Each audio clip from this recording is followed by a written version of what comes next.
बिस्मिल्लाहिर्रहमानिर्रहीम। अस्सलाम वालेकुम स्टूडेंट्स, आज हमने यंग्स डबल स्लिट एक्सपेरिमेंट पढ़ना है। Chapter number 9, most important long question of first year physics. बेटा फर्स्ट ईयर फिजिक्स का सबसे ज़्यादा इंपॉर्टेंट ये लॉन्ग क्वेश्चन है, यंग्स डबल स्लिट एक्सपेरिमेंट। बेटा ये क्यों किया गया या किस वजह से किया गया? तो बेटा फिजिक्स में हम दो नेचर्स को पढ़ते हैं। किसी ऑब्जेक्ट की या तो पार्टिकल नेचर हो सकती है या फिर वेव नेचर हो सकती है। पार्टिकल नेचर मीन बेटा दोनों ऑब्जेक्ट्स अगर मिलते हैं तो उनकी अपनी कैरेक्टरिस्टिक्स जो हैं वो चेंज नहीं होती। सपोज करें बेटा दो मार्कर्स जो हैं वो दोनों मिल रहे हैं तो इन दोनों की अपनी कैरेक्टरिस्टिक्स कभी भी चेंज नहीं होंगी, अपनी कैरेक्टरिस्टिक्स बेटा रहेंगी। तो ये पार्टिकल नेचर है। दूसरे वर्ड में आप ऐसे कह सकते हैं कि अगर कोई ऑब्जेक्ट किसी से कोलाइड करे, उसका मोमेंटम चेंज कर दे, तो बेटा वो क्या होगी? Particle nature. इसके रिवर्स में बेटा अगर कोई ऑब्जेक्ट किसी से कोलाइड करे, उसका मोमेंटम चेंज ना कर सके, जैसे बेटा लाइट जो है कोलाइड कर रही है, दीवार पे कोलाइड कर रही है, व्हाइट बोर्ड पे कोलाइड कर रही है, लेकिन इसका मोमेंटम चेंज नहीं कर पा रही। पेन पे कोलाइड कर रही है, इसका मोमेंटम चेंज नहीं कर पा रही। तो बेटा वो चीज़ जो किसी ऑब्जेक्ट से कोलाइड करे और उसका मोमेंटम चेंज ना कर सके, मीन उसकी वेलोसिटी चेंज ना कर सके, लाइट इस पे फॉल कर रही है, इसकी वेलोसिटी चेंज नहीं कर रही, तो बेटा उसे कहते हैं हम वेव। तो दो तरह की नेचर होती है, या तो पार्टिकल नेचर होती है या फिर वेव नेचर होती है, जो बेटा हम सेकेंड ईयर की फिजिक्स में ज़रा डिटेल से पढ़ेंगे। तो बेटा यंग्स ने ये एक्सपेरिमेंट इसलिए किया था कि वो प्रूव कर रहा था कि लाइट जो है वो वेव नेचर रखती है, इसमें पार्टिकल नेचर नहीं है।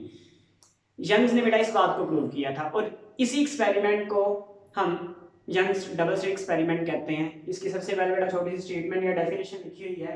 एन एक्सपेरिमेंट, एक ऐसा एक्सपेरिमेंट विच इज डन, जो किया गया बाय थॉमस यंग्स। किसने बेटा किया? थॉमस यंग्स ने, साइंटिस्ट का नेम है। इन 1801, 1801 में, to prove the wave nature of light. ये प्रूव करने के लिए किसको? वेव नेचर ऑफ लाइट, मतलब लाइट के पास क्या है? वेव नेचर है। Is called Young's double slit experiment. इसे बेटा हम क्या कहते हैं? यंग्स डबल स्लिट एक्सपेरिमेंट कहते हैं। बेटा यंग्स डबल स्लिट एक्सपेरिमेंट में बेसिकली उसने एक लाइट सोर्स लिया, उससे बेटा एक प्लेन वेव फ्रंट्स आ रहे थे, उस स्लिट से बेटा फिर वेव फ्रंट कर्व हो गए, मतलब स्फेरिकल वेव फ्रंट हो गए। फिर बेटा उसने दो स्लिट्स यानी दो सोर्स लिए, ऐसा स्लिट्स लिया जिसमें दो सुराख थे। इसको हमने सोर्स 1 का नाम नहीं दिया, इसने सोर्स 2 का नाम नहीं दिया, क्योंकि यहाँ से अपने वेवलेट्स बनेंगे, अपने सेकेंडरी वेव फ्रंट बनेंगे और एक सोर्स पूरा ये ट्रेवल करेगा। आपने हाइजेनबर्ग प्रिंसिपल में पढ़ा था कि वेव का हर एक point as a source act करता है, तो यहाँ पे बेटा हर एक point as a source act कर रहा होगा और उसके वेव फ्रंट्स बनना शुरू हो जाएंगे। बेटा यहाँ पर एक वेव फ्रंट बनेगा, फिर दूसरा वेव फ्रंट, इस तरह से इस सोर्स से वेव फ्रंट अलग बनेंगे, वो दोनों एक दूसरे को कट करेंगे, डिफरेंट पोजीशन पर कोलाइड करेंगे, डिफरेंट पोजीशन पर एक दूसरे को इंटरसेक्ट करेंगे, कट करेंगे। जिन पोजीशन पर बेटा इंटरसेक्ट करेंगे वहां पर सुपरपोजिशन प्रिंसिपल अप्लाई होगा। मीन या तो वहां पर डिस्ट्रक्टिव इंटरफेरेंस होगा या फिर कंस्ट्रक्टिव इंटरफेरेंस होगा। या तो वेव की इंटेंसिटी पहले से बढ़ जाएगी, लाइट पहले से बढ़ जाएगी, या फिर खत्म हो जाएगी। अगर बेटा बढ़ जाती है तो वो किस केस में होता है? उसे हम कहते हैं कंस्ट्रक्टिव इंटरफेरेंस। यहाँ पर एक और नाम देंगे, उसे मैक्सिमा का नाम देंगे। इस तरह से बेटा जहां पर दोनों लाइट्स एक दूसरे से मिल रही हैं और वो एक दूसरे की लाइट के इफेक्ट को कैंसिल कर रही है, मतलब खत्म हो रही है, लाइट खत्म हो रही है, तो उसे बेटा हम कहते हैं डिस्ट्रक्टिव इंटरफेरेंस। यहाँ पर उसे नाम देंगे मिनिमा का। बेटा ये अपनी छोटी सी एक्सप्लेनेशन लिखी हुई है। A beam of monochromatic light mean identical wave थी, दोनों मोनोक्रोमैटिक लाइट, एक ही सिंगल वेवलेंथ की लाइट थी, is passing through two narrow slits, दो नैरो स्लिट से गुजारेगी। Narrow slits when light ray incident on slit, जब लाइट रे बेटा इंसिडेंट कर रही स्लिट पर, behave as the wavelets of secondary wavelets. उसने वो सेकेंडरी वेव फ्रंट, मतलब दो, पहले ये प्राइमरी थी, हमने इसको सेकेंडरी कहना शुरू कर दिया, इसने नया सोर्स बन गया और इस नए सोर्स के अकॉर्डिंग बेटा वेव मूव करना शुरू हो गई। Light ray incident on slit behave as a wavelets of secondary wave fronts. वो किस तरह काम करेंगे? सेकेंडरी वेव फ्रंट्स की तरह वो काम करेंगे। अब ये जो वेव्स जो बन रही है बेटा, ये एक सोर्स बन चुका है, ये सोर्स बन चुका है, दोनों बहुत सी पोजीशन पर एक दूसरे को इंटरसेक्ट कर रही हैं रेस। तो मैंने कोई एक पॉइंट लेट कर लिया जिसका नाम बेटा P रख देंगे। इस पॉइंट पर दोनों रेस एक दूसरे को कट कर रही है। अब जहां पर कट कर रही है बेटा वहां पर क्रस्ट भी हो सकता है और ट्रफ भी हो सकता है, कुछ भी हो सकता है। बेटा हम दोनों को लेकर चलेंगे और मैक्सिमा भी मानेंगे और इसे मिनिमा भी मानेंगे और दोनों तरीके से इसको सॉल्व करने की कोशिश करेंगे। तो बेटा सबसे पहले हम कर रहे हैं मैक्सिमा या मिनिमा के लिए कंडीशन फाइंड कर रहे हैं पार्ट डिफरेंस की। आपने बताया कंस्ट्रक्टिव या डिस्ट्रक्टिव इंटरफेरेंस के पार्ट डिफरेंस हमें मालूम होता है। पार्ट डिफरेंस बेटा अगर m लैम्डा हो तो बेटा कंस्ट्रक्टिव इंटरफेरेंस होता है। अगर पाथ डिफरेंस m+1/2 लैम्डा हो तो डिस्ट्रक्टिव इंटरफेरेंस होता है। आगे हम बेटा एक्सप्लेन करेंगे। पहले हम पाथ डिफरेंस निकालना चाह रहे हैं, पाथ डिफरेंस वो है कितना है। उसके लिए बेटा देखिए ये वो पॉइंट है जहां पर दोनों रेज मिल रही हैं। यहाँ पर मैंने एक सिर्फ रे बनाई है, एक इस सोर्स से रे बेटा ट्रैवल करते हुए यहाँ पर पहुंच रही है और एक इस सोर्स से रे यहाँ पर ट्रैवल करते हुए पहुंच रही है। देखिए बेटा इसको हमने नाम R1 का दे दिया, जो सोर्स 1 से पहुंच रही है इसको पोजीशन A का नाम दे दिया, और जो पोजीशन B यानी सोर्स 2 से पहुंच रही है उसको हमने नाम दे दिया R2 का। अब बेटा आपको नजर आ रहा है डायग्राम में कि रे 1 कम डिस्टेंस ट्रैवल कर रही है और रे 2 ज्यादा डिस्टेंस ट्रैवल कर रही है, तो हम बेटा ये कह सकते हैं कि R2 का डिस्टेंस ज्यादा है कंपैरेटिवली R1 से। ये पाथ का फर्क है। अब कितना डिस्टेंस ज्यादा है या कितना पाथ ज्यादा उसने ट्रैवल किया है रे 2 ने, तो बेटा यहाँ पर मैंने एक पॉइंट लेट कर लिया, सपोज करें ये D पॉइंट है, ये मैंने लेट कर लिया। देखिए बेटा यहाँ पर रे ये डिस्टेंस जो है ये यहाँ से यहाँ तक एक्स्ट्रा ट्रैवल किया। अगर यहाँ से आप मेजर करें तो हम कह सकते हैं अप्रॉक्सीमेटली दोनों का डिस्टेंस क्या है बेटा, सेम। तो ये जो B से D तक है ये एक्स्ट्रा डिस्टेंस है, और यहाँ पर इसका बेटा एंगल बन रहा है, यहाँ पर हम लेट कर लेते हैं थीटा। एंगल क्या बन रहा है, थीटा। यहाँ पर बेटा देखें एक रे जो है यहाँ से बेटा पहुंच रही है इस पोजीशन P पर, और दूसरी रे बेटा यहाँ पर पहुंच रही है इस पोजीशन P पर। दोनों के दरमियान जो अप्रॉक्सीमेटली पाथ का फर्क बेटा बन रहा है वो कितना बन रहा है, हम यहाँ से इसको यहाँ तक एक्सप्लेन कर सकते हैं। यहाँ पर बेटा एक रे बना के बता दिया। अच्छा बेटा इसी को चीज को एक्सप्लेन किया।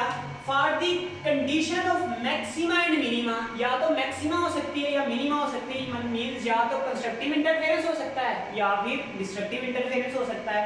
कंसीडर एनी पॉइंट P, कोई भी एक पॉइंट P लेट करें where two rays are superposed to each other, जहां पर दोनों रेज बेटा क्या करें, सुपरपोज हो, एक दूसरे के ऊपर आ जाएं। दोनों रेज एक दूसरे के ऊपर आ गई हैं, सुपरपोज हो गई हैं। तो each other from figure part differences, बेटा यहाँ पर सुपरपोज हुई, इस फिगर से हम पार्ट डिफरेंस निकाल सकते हैं। पार्ट डिफरेंसेस बेटा किसके इक्वल होगा, पार्ट डिफरेंस होगा BD के इक्वल। तो बेटा कितना लिख लिया, BD लिख लिया। अब बेटा इसी डायग्राम को हम यहाँ पर दोबारा से बनाएंगे ABD। तो बेटा हमने यहाँ पर ट्रायंगल को दोबारा से बना लिया ABD।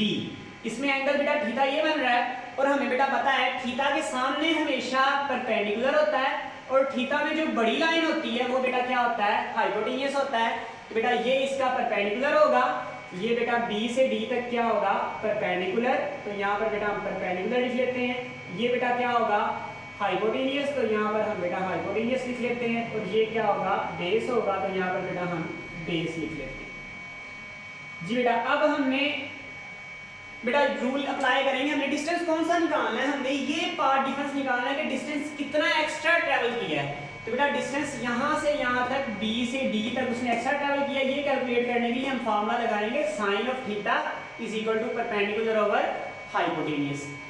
तो बेटा साइन ऑफ थीटा परपेंडिकुलर बेटा क्या है, B से D तक, और हाइपोटेन्यूस क्या है, A से B तक, जो किसके इक्वल है, D के इक्वल है। तो हमने इसको क्या लिख लिया, D यहाँ पर बेटा क्या है, D डिस्टेंस है दो स्लिट्स के दरमियान। ये जो यहाँ से यहाँ तक पॉइंट है बेटा ये क्या है, D डिस्टेंस है किनके दरमियान, दो स्लिट्स के दरमियान। तो बेटा हमने D को जाकर मल्टीप्लाई कर दिया, BD इधर ही रखा। तो BD बेटा क्या था, BD एक्चुअल में पाथ डिफरेंस था। तो देखिए बेटा D sin थीटा हमने वैसे लिख लिया, और BD की जगह पे लिख लिया पाथ डिफरेंस, और इसको नाम दे दिया इक्वेशन A का। नेक्स्ट बेटा अब हम ये मान के चल रहे हैं कि शायद यहाँ पे कंस्ट्रक्टिव इंटरफेरेंस हुआ होगा। अगर कंस्ट्रक्टिव इंटरफेरेंस हुआ होगा उसके लिए हम अलग इक्वेशन बना लेंगे, और अगर डिस्ट्रक्टिव इंटरफेरेंस हुआ होगा उसके लिए अलग बना लेंगे। तो कंस्ट्रक्टिव इंटरफेरेंस के लिए बेटा क्या लिखेंगे, as we know that path difference for constructive interference is, हमने बेटा इससे पीछे वाले लेक्चर में पढ़ा था कि अगर कंस्ट्रक्टिव इंटरफेरेंस होगा तो पाथ डिफरेंस हमेशा कितना होगा, m लैम्डा होगा।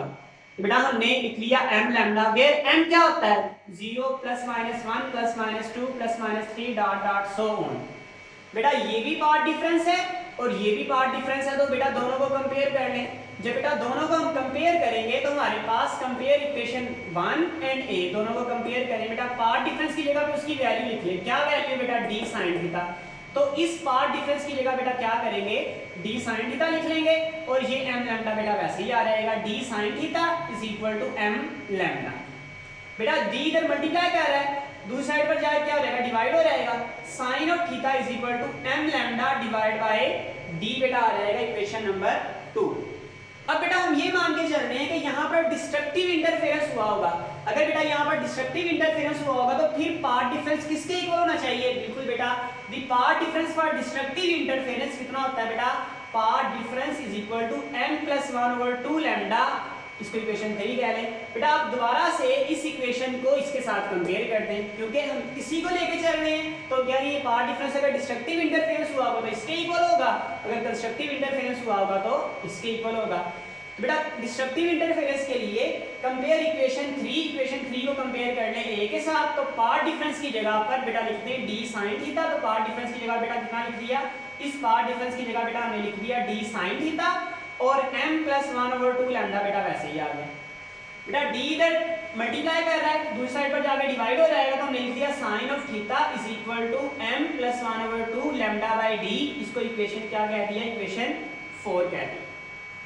नेक्स्ट बेटा अब हम पोजीशन मालूम करना चाह रहे हैं कि पोजीशन जो है वो स्क्रीन का सेंटर, सपोज करें अगर ये हम मान रहे हैं सेंटर, तो सेंटर से कितनी दूरी पर वो मैक्सिमा या मिनिमा बना होगा, मतलब यहां से डिस्टेंस कितना होगा उस पॉइंट का जहां पर इंटरफेरेंस हो रहा है, चाहे वो कंस्ट्रक्टिव है चाहे वो डिस्ट्रक्टिव है। तो उसके लिए बेटा हमने लिख लिया let y is the distance from, let y is the distance of, y is the distance of, y बेटा डिस्टेंस है ऑफ जहां पर क्या हो रहा है? Interference. y is the distance of interference from center of screen, from center of screen, center of screen से, या आप यहां पर लिख सकते थे पोजीशन ऑफ इंटरफेरेंस। बेटा ये ज्यादा अच्छा हो जाएगा, position of interference. Let y is the distance of position of interference from centre of screen, मतलब ये सेंटर ऑफ स्क्रीन का है बेटा, यहां से यहां पर इंटरफेरेंस होता है, ये डिस्टेंस क्या है? ये हमने y लेट कर लिया। बेटा स्लिट से स्क्रीन तक का डिस्टेंस क्या है? वो l है।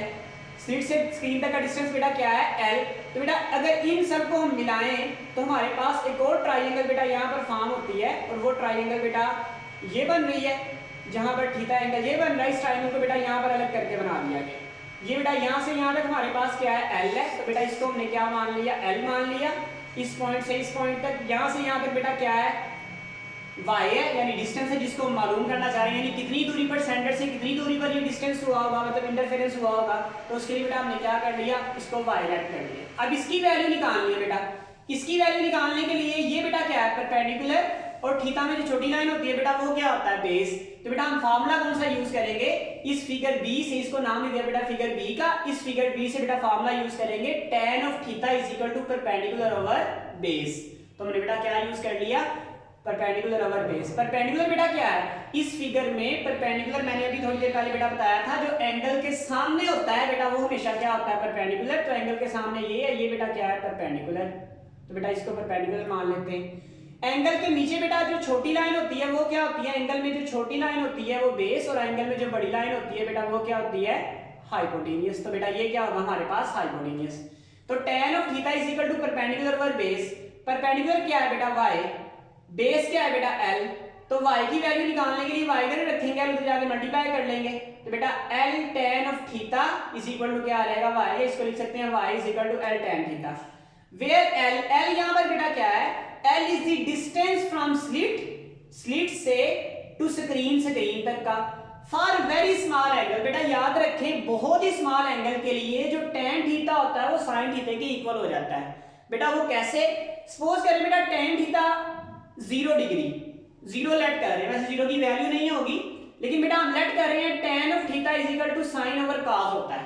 लेट करें बेटा थोड़ी देर के लिए 0 लेट करेंगे, tan 0 sin 0 cos 0 बेटा कितना हो जाएगा? cos 0 बेटा 1 हो जाएगा। तो इसके नीचे बेटा cos 0 की वैल्यू अगर हम cos 0 लिखें, और cos 0 डिग्री कितना होता है? 1 होता है, तो 1 की कोई वैल्यू नहीं है, मतलब आंसर क्या आ रहेगा? tan 0 is equal to sin 0। मतलब अगर 0 की अप्रोच कर रहा हो एंगल तो tan की वैल्यू किसके इक्वल हो जाती है? sin के इक्वल हो जाती है। तो बेटा उस केस में हमने क्या लिखा है? tan of theta is equal to sin of theta. Approximately वही आंसर आएगा। बेटा ये हमारे क्वेश्चन का पार्ट नहीं है, इसको जस्ट समझाने के लिए बेटा, कंसेप्ट देने के लिए आपको किया। याद रखिए फॉर वेरी स्मॉल एंगल, अगर बहुत स्मॉल एंगल होगा तो tan of theta is equal to sine of theta क्या होगा, और अप्रॉक्सीमेटली इसका आंसर थीटा ही आता है। बराबर बेटा, हमने ये y वैसे ही लिख लिया, सो y l बेटा उसी तरह से लिख लिया, tan थीटा की जगह बेटा क्या लिख लिया, साइन ऑफ थीटा, तो बेटा हमने क्या लिख लिया, sign theta. For bright fringe, इसके लिए बेटा ब्राइट फ्रिंज के लिए the value of sign for bright fringe, bright fringe के लिए बेटा साइन की वैल्यू क्या थी, इक्वेशन 2 से क्या थी, sine of theta is equal to m lambda by d, m lambda by d। Put this value in equation 5, इस वाली इक्वेशन में बेटा इसको पुट कर दे। देखिए बेटा y उसी तरह से आ जाएगा, l भी उसी तरह से आ जाएगा, और m लैम्डा d की जगह पर बेटा साइन थीटा की जगह पर क्या आ जाएगा, इस साइन थीटा की जगह पर आ जाएगा m लैम्डा d, तो m लैम्डा d बेटा आ गया। इसको अरेंज करके बेटा लिख सकते हैं m lambda l by d। इसी तरह से बेटा for dark fringe the value of sine theta for dark fringe is, क्या थी बेटा आपने निकाली, यहां पर निकाली थी sine theta is equal to m plus 1/2 lambda by d, तो m plus 1/2 lambda by d हमने कैलकुलेट कर लिया। Put this value in equation 5, इसको दोबारा से बेटा किसमें पुट कर दें, इक्वेशन 5 में पुट कर दें, तुम्हारे पास बेटा आंसर क्या आ रहेगा, ये y बेटा देखें वैसे ही, l वैसे ही, और साइन थीटा की जगह पर बेटा ये वैल्यू। डार्क फ्रिंज का मतलब है डिस्ट्रक्टिव इंटरफेरेंस, ब्राइट फ्रिंज का मतलब है कंस्ट्रक्टिव इंटरफेरेंस, तो बेटा हमने लिख लिया y is equal to l, sine की जगह value m plus 1/2 lambda by d। इसको अरेंज करके बेटा लिखें तो m plus 1/2 l lambda over d बेटा हमारे पास आ जाएगा। नेक्स्ट बेटा अब हम ये पढ़ेंगे कि सपोज करें एक यहाँ पर ब्राइट फ्रिंज या डार्क फ्रिंज बना है, तो नेक्स्ट वाला कहां पर होगा, इससे नेक्स्ट बेटा जो होगा, सपोज करें यहाँ पर पहला बन गया तो दूसरा हम सपोज करते हैं यहाँ पर, अब यहां से यहां तक जो डिस्टेंस है वो कितना होगा, इसको कैलकुलेट बेटा हम करेंगे। और इसको कैलकुलेट करने के लिए बेटा हम इसको मानेंगे ये y डिस्टेंस है यहां से यहां तक ym है, तो यहां से यहां तक ym प्लस 1 होगा, मतलब नेक्स्ट ब्राइट फ्रिंज। तो बेटा इन दोनों के दरमियान जो डिस्टेंस होता है, ये पहला ब्राइट फ्रिंज है, सपोज करें यहाँ पर ये दूसरा ब्राइट फ्रिंज है, यहाँ पर कोई तीसरा ब्राइट फ्रिंज होगा, तो इन दोनों के दरमियान जो डिस्टेंस है उसे बेटा कहते हैं फ्रिंज स्पेसिंग, उसे बेटा क्या कहते हैं, फ्रिंज स्पेसिंग। तो बेटा उसकी डेफिनेशन हम यहाँ पर लिख लेते हैं, फ्रिंज स्पेसिंग की बेटा डेफिनेशन लिख लेते हैं, डेफिनेशन बेटा लिखते हैं हम यहाँ पर, चलो इसको रेज कर लेते हैं।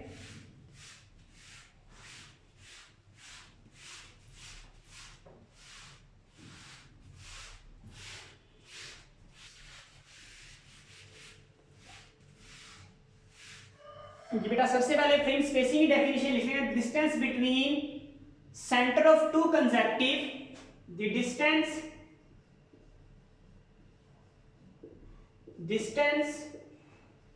between center of two consecutive bright or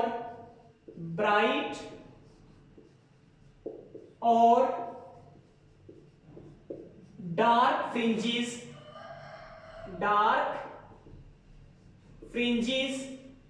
is called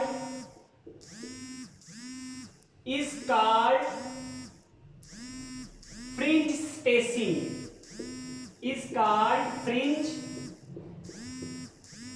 spacing, इसे बेटा क्या कहते हैं हम, फ्रिंज स्पेसिंग बेटा कहते हैं। नेक्स्ट बेटा हम क्या करेंगे, नेक्स्ट बेटा करने के लिए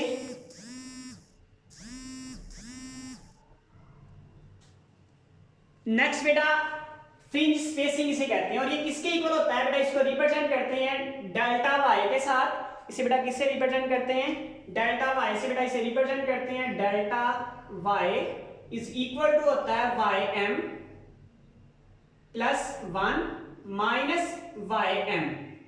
वाई एम बेटा यहां पर क्या है, वाई एम बेटा जो अभी हमने कैलकुलेट किया है वो है, और वाई एम प्लस 1 बेटा क्या है, उससे नेक्स्ट फ्रिंज। बेटा स्क्रीन से फ्रिंज का डिस्टेंस ym है और उससे नेक्स्ट वाली डिस्टेंस का क्या है, ym प्लस 1 है। तो बेटा ये हमारे पास वैल्यू होती है। फॉर ब्राइट फ्रिंज के लिए बेटा देखते हैं कि ये वैल्यू कितनी आएगी। तो ब्राइट फ्रिंज के लिए बेटा यहाँ पर हम लिख लेते हैं फॉर ब्राइट फ्रिंज।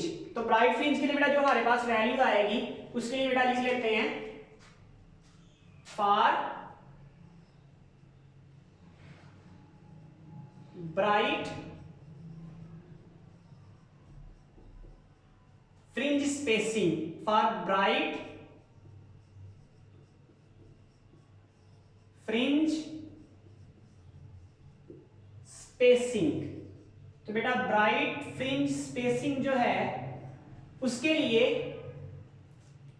बेटा एक्चुअल में ये क्या है, सपोज करिए ये वाला हमारे पास y5 है, तो बेटा नेक्स्ट वाला कितना होगा y6 होगा, उससे नेक्स्ट वाला कितना होगा बेटा y7 होगा। सपोज करें बेटा ym कितना है, लेट कर लेते हैं ym बेटा हमारे पास y6 है, तो ym+1 बेटा कितना होगा y7 होगा। तो बेटा इन दोनों का अगर डिस्टेंस निकालें डेल्टा y वो कितना आएगा y7 - y6। तो बेटा यही हमने यहाँ पर वर्क करना है। ym बेटा हमें पता है, इसको हम बेटा नाम देंगे ym का, ये जो हमने यहाँ पर निकाला है, और इसको नाम दे देंगे बेटा ym+1 के नेक्स्ट कर लेंगे, ये ब्राइट फ्रिंज के लिए हो जाएगा और ये किसके लिए हो जाएगा बेटा डार्क फ्रिंज के लिए हो जाएगा। तो ब्राइट फ्रिंज के लिए बेटा सबसे पहले क्या निकालेंगे, ब्राइट फ्रिंज के लिए बेटा हमें पता है S ym for bright fringe, bright fringe के लिए बेटा ym जो होगा वो किसके लिए इक्वल होगा बेटा, यहां पर देखें y, उसके लिए बेटा हम लिखेंगे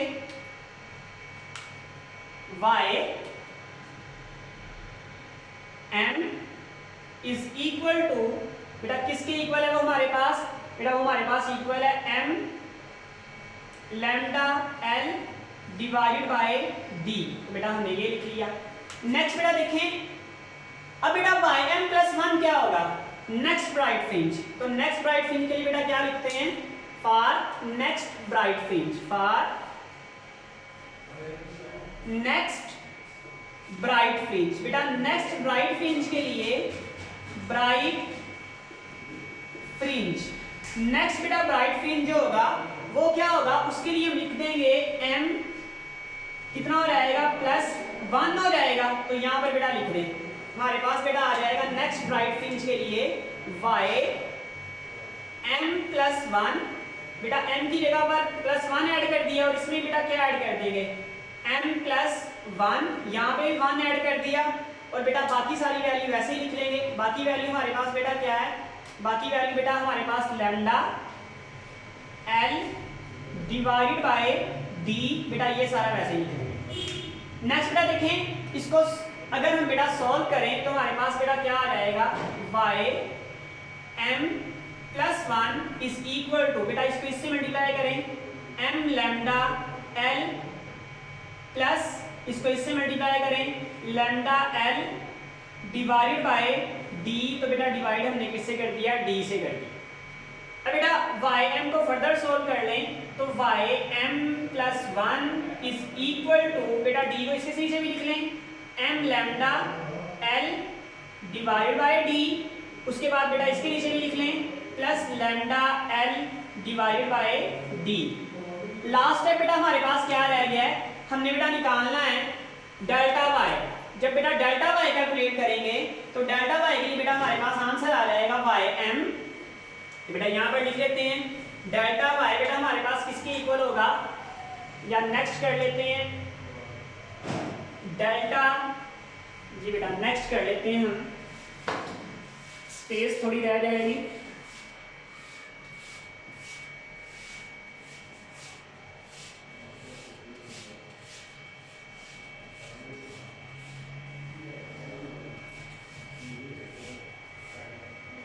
जी बेटा नेक्स्ट किससे करते हैं, डेल्टा y। डेल्टा y बेटा हमने कैलकुलेट करना है और डेल्टा y बेटा किसके इक्वल है ym+1 -ym। तो बेटा ym+1 कितना आया है, ये वैल्यू आई है। सो बेटा हमारे पास क्या बन जाएगा, हमारे पास आ जाएगा delta y is equal to बेटा इसकी वैल्यू पुट कर दें m+y की, तो बेटा हम लिख देंगे ym+1 की m lambda l divided by d, उसके बाद बेटा प्लस